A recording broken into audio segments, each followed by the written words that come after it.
Praise the Lord. I have another word I would like to share with you today, and it's called be drunk with the wine of my love. You have been drinking me in. This is my cup.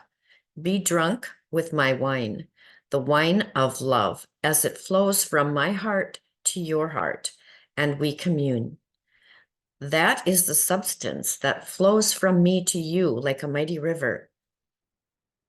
It is a river of life to the nations, to bear fruit for the healing of the nations.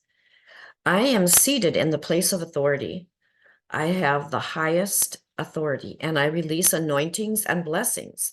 And when you remain in me, my blessings flow. It is like the richest oil of the highest quality and the purest burn, a qualitative difference from that which men conceive in their own hearts.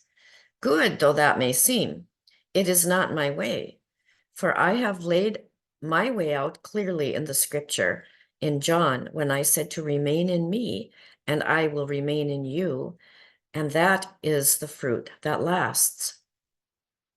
Each one reads the scriptures through the filters, the schemas, if you will, of their own mind, and until they seek me and my truth above human wisdom, they remain under the ceiling of their own philosophies, and any wisdom they receive is filtered by their beliefs, their strongholds, if you will.